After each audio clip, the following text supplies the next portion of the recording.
Coach, we can get started when you're ready. All right, guys. Great day of practice today. We put in red zone for the first time. We've been taking our time of installation. We put in first down, third down, and today was a red zone day. It was very competitive. I thought the defense did a tremendous job. They had a great concept of what we want to do in the red zone. We moved the ball from the plus 20 to the plus 4, and it was a great situational scrimmage. Third scrimmage, the offense did some good things, but I thought the defense had an upper hand. We went on third down again today. I thought our pass rush was better. Our pass rush lanes were better. Overall, it was an outstanding day. And our guys got a lot of spirit out there, a lot of juice, a great day practice. And on Thursday, we're not going to scrimmage. We're going to practice here. We're not going to Tiger Stadium. The reason we're not scrimmaging is so we can go thud, and we can use John Emery at running back, and maybe Tyron Davis may be back so we can get our run game going. Any questions? Hey, Coach. Good evening. A couple of things.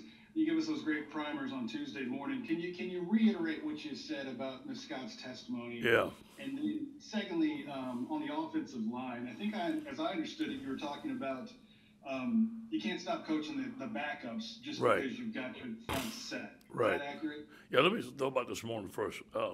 First of all, what I saw in the video was 100% unacceptable, and just made me sick to see it. And I'm very, very sorry for Mrs. Scott and her family. Okay, I said what I had to say. This is an ongoing investigation. All the other questions the university's got to handle. On the second question, the offensive line, we got to accelerate development of our second team. We can't just sit there. There's a gap.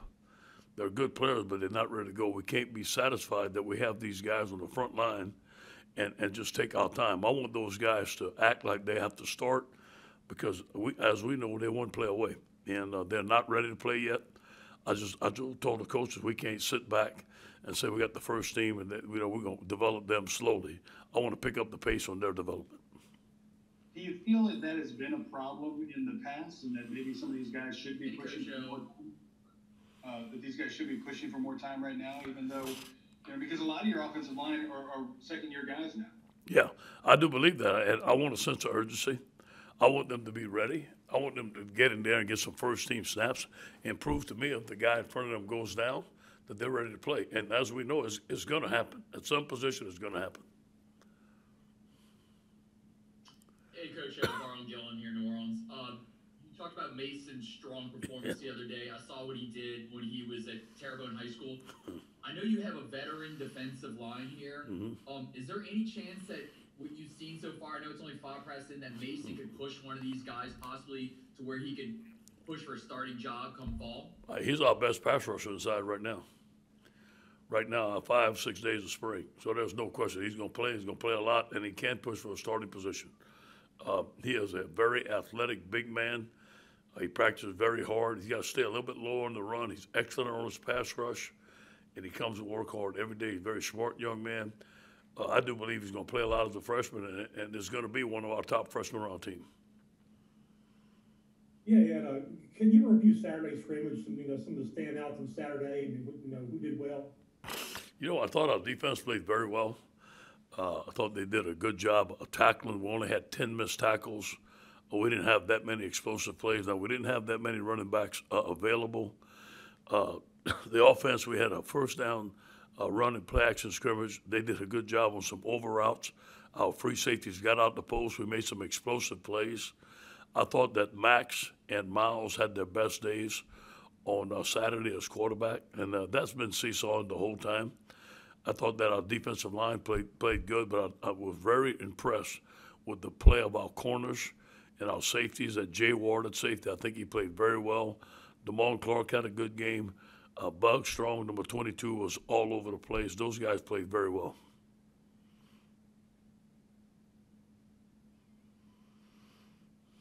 Hey,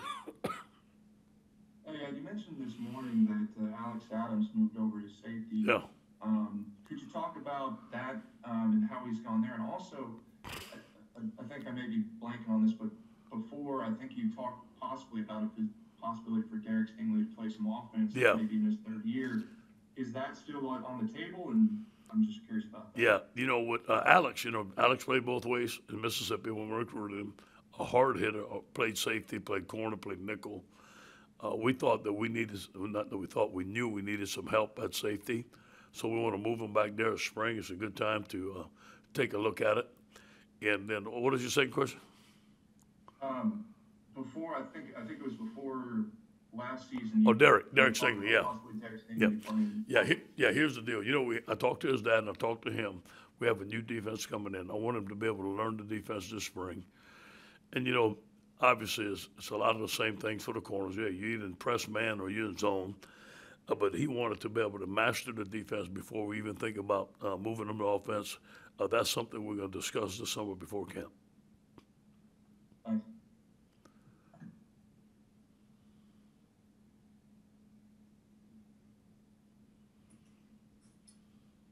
Coach, is there anything you wish you would have done differently regarding Geis, particularly after you became interim head coach? Yeah, I said what I had to say this morning, and then, I'm going to leave the rest up to the investigation and fully cooperate with the investigation.